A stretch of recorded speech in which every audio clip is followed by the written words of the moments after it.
Picture this, a Manhattan courtroom, so tense you could hear a pen click in the back row. Suddenly, three teenage sisters, Chance, Jessie, and Lila Combs, stand up, faces pale, eyes shining with tears. Cameras flash as they hurry past packed benches and bolt through the heavy oak doors. The daughters of Sean Diddy Combs have just fled the room mid-testimony because what they heard about their own father was so graphic, so stomach-turning, it shattered every perfect dad Instagram post they've ever shared. For 25 years, Diddy sold the world a flawless family fantasy. Luxe vacations, red carpet hugs, Christmas pajamas that match down to the slippers. But today, under oath, prosecutors painted a radically different picture. One of late-night freak-offs, secret hotel footage, and hush-money deals that could buy a small island. It was that clash between the glittering myth and the lurid allegations that sent his daughters sprinting for fresh air. Why does their walkout matter? Because when the people who know you best can't bear to hear what you've allegedly done, the story is no longer rumor. It's family crisis on the record. And if those same daughters decide to talk, the empire Diddy built on beats, vodka, and billion-dollar bravado could collapse overnight. So buckle up. Tonight we're digging into the moment a hip-hop dynasty cracked open, the secret flash drive that might finish the job, and the billion-dollar question every child now faces. Stand by Dad, or testify against him. Keep watching, because the next 5 minutes may flip everything you thought you knew about the House of Combs. It started with a single name, Daniel Phillip, spoken into a courtroom microphone. The moment the male escort took the stand, an uneasy rustle swept the gallery like wind through dry leaves. Phillip's calm voice sketched a scene so graphic it felt cinematic. Cassie Ventura, a luxury hotel suite, and Sean Combs perched in the corner watching, pleasuring himself, while Phillip and Cassie were told to perform. That testimony detonated every illusion of safety. Chance, Jessie, and Lila still clung to. One look at each other and they were up. Heels clacking, breaths hitching, eyes focused on the exit sign glowing red like an alarm. Reporters froze, pens aloft, as the sisters threaded through the aisle with the urgency of people escaping a burning building. They didn't stop for phones, cameras, or the murmured, "Oh my God," that chased them down the marble corridor. Inside, the judge called for order. But order was gone the moment prosecutors cued the next evidence, a 2016 surveillance clip showing Diddy kicking Cassie while she lay curled on the hallway floor. For jurors, it was proof. For spectators, a gut punch. For the daughters, now hiding somewhere beyond the heavy oak doors, it confirmed their worst fear. The rumors weren't just internet noise. They had video teeth. Back in the gallery, even seasoned journalists whispered, if his own blood can't stay, how does the defense spin that? Because a parent's sins sting hardest inside the family circle. And if those sisters decide to speak under oath, their father's billion-dollar brand could snap like glass under a hammer. But this courtroom shock was only Act 1. Outside those walls, a deeper game was already unfolding. Federal agents tracing hush-money wires, brand partners freezing contracts, and one sealed flash drive just waiting to crack open old ghosts. Sean Combs didn't just build a record label.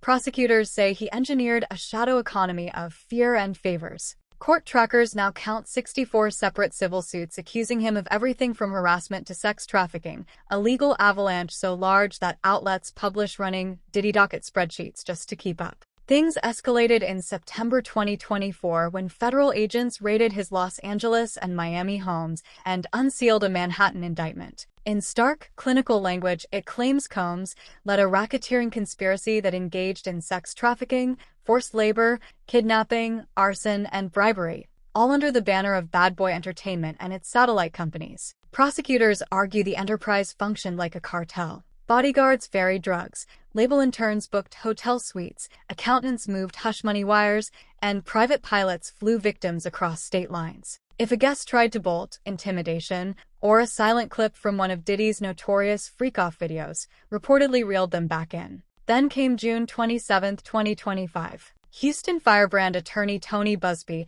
swaggered into Los Angeles Superior Court with 3 brand-new civil complaints. The filings claim multiple women were lured, drugged, and assaulted between 2017 and 2019, and they asked the judge to trigger RICO forfeiture, meaning Combs mansions, liquor stakes, and even music royalties could land on the auction block if a jury sees a pattern. Combs' lawyers dismissed Busby's move as a shameless publicity stunt, but entertainment financiers quietly revised contracts overnight, No one wants to bankroll an artist whose entire catalog could be seized by the Treasury Department. Industry insiders say Combs' defense strategy has long been deny, settle, seal, repeat. It worked, until a surveillance tape resurfaced in criminal court showing him kicking Cassie Ventura in a hotel hallway. The same clip that allegedly pushed Cassie to accept a $20 million settlement is now Exhibit A in the federal case, obliterating the myth that money buries evidence forever. And if prosecutors connect that tape to the wider trafficking narrative,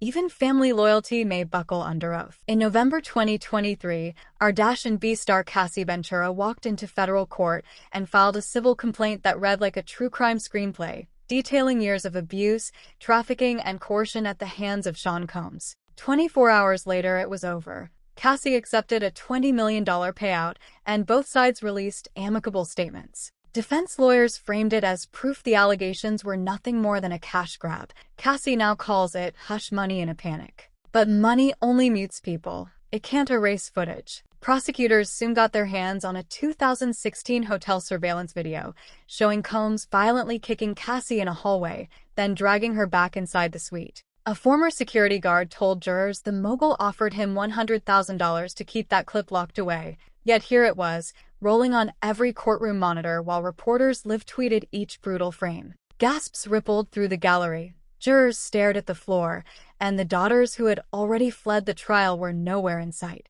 The tape instantly became Exhibit A in the government's broader racketeering case, tying Cassie's civil claims to a pattern of coercion stretching back 2 decades. Investigators argue it proves Combs wielded violence first, checkbooks second, and NDAs last, an assembly line of intimidation that hush money can't fully conceal. And that's where the family crisis deepens. For Chance, Delilah, and Jesse, the grainy footage isn't gossip. It's their father on screen. If prosecutors ever ask them, "Did you recognize that man?"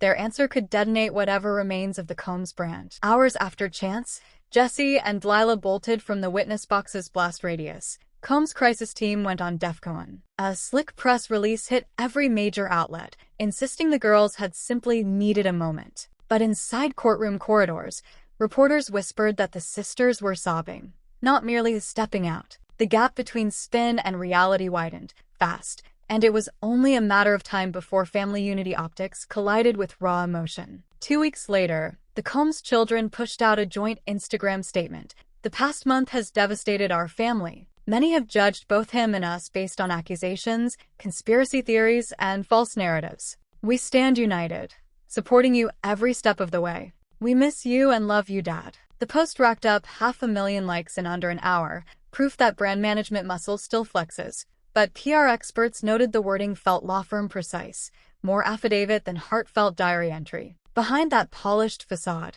insiders paint a different picture. One close friend told Daily Mail that 18-year-old Delilah hates hearing all the sexual stuff. It's disgusting to her, of course, yet she clings to faith and the memory of the good dad she grew up with. Another source says Jesse leans on nightly prayer calls, convinced real justice means Dad walks free. The sisters' loyalty, then, isn't blind. It's tangled, love, faith, and horror in a single breath. Matriarch Janice Combs reinforces the front-row solidarity. Every trial day, she arrives arm in arm with her grandchildren, jaw set, gaze locked forward, radiating the quiet message: nothing breaks this family. Yet prosecutors argue that the silent wall of unity doubles as courtroom theater, subtly nudging jurors toward doubt of the accusers. Media analysts agree. Hulu even canceled a planned Combs family reality series over fears fresh episodes would look like witness intimidation on streaming shelves. Still, unity has limits. One entertainment publicist quips, "A photo op can't unroll a surveillance tape." If a subpoena lands on Chance, Jesse, or Delilah's doorstep, their whispered disgust could morph into sworn testimony, obliterating the PR fog their lawyers spent months pumping out. And that possibility keeps defense attorneys pacing at 3 a.m., because the next potential witness isn't a stranger. It began as a whisper. The feds just found Kim Porter's flash drive. Within hours, blogs ignited, claiming the late model had slipped a sealed USB to a confidant weeks before her sudden 2018 death. Inside, insiders say, are handwritten letters, backstage photos, and a private video message labeled "To Quincy. Open if anything happens." For most, that rumor would be tabloid noise. For Quincy Brown, it's a ticking bomb. Kim wasn't just Diddy's ex. She was Quincy's mother, anchor, and moral compass. If her final files confirm years of abuse, or worse, implicate Diddy in covering it up, Quincy faces an impossible choice: protect the man who raised him, or honor the mother who warned him. The pressure spiked when a fake Kim Porter memoir shot to #1 on Amazon this spring. Quincy and his brother Christian blasted it as a scam, but their cease and desist letters accidentally confirmed investigators are indeed holding multiple digital media devices tied to Kim's estate. Suddenly, everyone realized the flash drive tale wasn't clickbait, it was evidence in a federal vault. Friends say Quincy is visibly shaken, replaying every childhood memory, searching for signs he once missed. Worse, prosecutors are rumored to have offered him limited immunity if he'll authenticate the files. Imagine the courtroom moment: a son on the stand, pressing play on his mother's last words, while his siblings watch their father's face drain of color. The stakes go beyond family drama. If Porter's files show a pattern of hush payments, intimidation, or recorded assaults, they could cement a RICO case powerful enough to freeze Combs' liquor empire and music catalog on the spot. One entertainment lawyer calls it the digital equivalent of Capone's ledger. Quincy hasn't spoken publicly since issuing a carefully lawyered statement calling the memoir pure fiction, but insiders claim he's torn, confiding to friends, "Mom wanted the truth out, she just didn't want us to get hurt." That conflict, between blood loyalty and a mother's last plea, now hangs over the entire Combs defense like a storm cloud waiting to break. And while Quincy wrestles with ghosts, high-profile attorney Tony Busby is lining up fresh accusers for the next legal onslaught, lawsuits so sweeping they threaten to auction off the Combs empire piece by piece. Daybreak, June 27, 2025, and Hollywood wakes to a siren. Attorney Tony Busby blitz files 3 fresh civil suits in Los Angeles. Each plaintiff tells a chillingly similar story: lured by entourage glamour, drugged in penthouse suites, then forced into freak-off scenarios while cameras rolled. But Busby isn't just suing for damages. He's demanding the court trigger RICO forfeiture, the nuclear option that treats Combs' businesses as tentacles of a criminal enterprise. Why does that matter? Because under RICO, prosecutors can freeze assets first and argue details later. We're talking Ciroc profit shares, Revolt TV stakes, even publishing checks from Biggie's back catalog, all padlocked before the trial clock even starts. One entertainment banker summed it up: if a judge signs that order, Diddy could wake up with a billion-dollar empire stuck in legal deep freeze, unable to sell, borrow, or even pay staff. Already the ripple effect is brutal. A luxury vodka distributor has paused its summer campaign, a streaming platform quietly shelved a finished Bad Boy documentary, and at least 2 brand partners added morals clause exit triggers, a polite way of saying one criminal verdict and we're gone. Insiders whisper that a private equity group offered to buy Combs' Miami mansion, but only if the seller can guarantee it isn't seized first. Meanwhile, defense lawyers scramble on 2 fronts: fend off Busby's civil blitz and convince federal prosecutors RICO is overkill. But every new accuser strengthens the pattern argument, and every brand that bails shrinks the war chest Combs needs for the looming criminal trial. And here's the twist no PR team can spin: if the daughters or Quincy corroborate any piece of these new complaints, the RICO dominoes fall even faster, turning a courtroom drama into a full-scale corporate collapse. Sean Combs once bragged that his empire made money in its sleep. Today, it wakes up to frozen accounts and frantic phone calls. The first tremor hit in June 2024 when liquor giant Diageo walked away from Ciroc and De Leon, torching a partnership that had pumped an estimated $60 million a year into Combs-branded bottles. Diageo's blunt parting words, "relationship terminated," sent distributors scrambling and slashed a cornerstone revenue stream overnight. Weeks later, the next floor caved in. Revolt TV, the media company Combs founded and called his Black CNN, announced he had sold every last share to an employee-led consortium.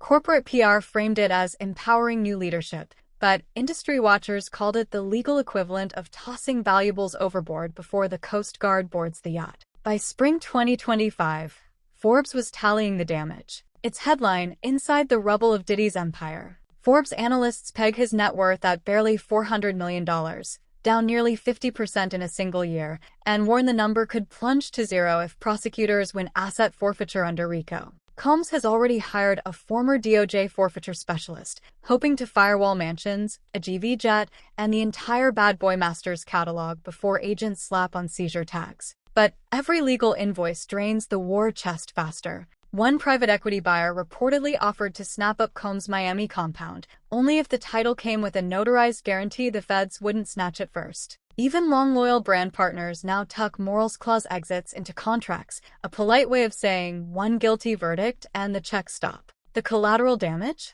Trust funds meant for Chance, Jesse, Delilah, and their siblings could vanish before they ever tap them. If the government proves those assets flowed from trafficking profits, family legacies become evidence lockers. As one entertainment banker put it, when RICO wins, nobody in the bloodline gets a safety net. And that's the nightmare prosecutors may leverage. Because in hush strategy meetings, they're already eyeing the ultimate witness list, Combs' own children. If the daughters, or Quincy with that flash drive, step forward, they won't just break the brand. They could decide whether dad spends life in prison. Mid-June, marshals in dark suits began delivering sealed witness packets across Los Angeles and New York. Court insiders claim at least 3 carried the same return address, U.S. Attorney's Office, Southern District of New York. Rumor says each envelope names a different Combs heir, Chance, Delilah, Jesse, or Quincy, as a potential rebuttal witness if the defense tries to dismiss abuse tales as fabricated gossip. The strategy is brutal in its simplicity.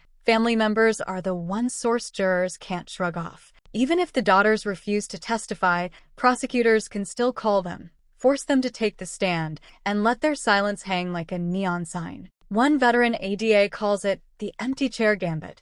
Sometimes the absence says more than the words. Behind the scenes, defense lawyers lobby hard to quash any subpoena as undue emotional coercion. Their pitch: compelling teenage daughters to describe rumors of trafficking is psychological torture. Yet federal case law isn't kind to that plea. Blood relatives have no automatic shield when the alleged crimes involve violence or minors. Protective custody whispers swirl too. According to 2 former U.S. Marshals, prosecutors can request safe house accommodations if they fear intimidation. Imagine the optics. The same girls once photographed on Daddy's jet now whisked to an undisclosed location by armed escorts because their testimony could send that dad away for life. Quincy's stakes are equally stark. Agents have dangled limited immunity if he authenticates Kim Porter's drive. Refuse, and he risks being cast as a co-conspirator who helped hide evidence. Comply, and he becomes the son whose word may lock every mansion gate his siblings hope to inherit. So the question hanging over this dynasty is no longer,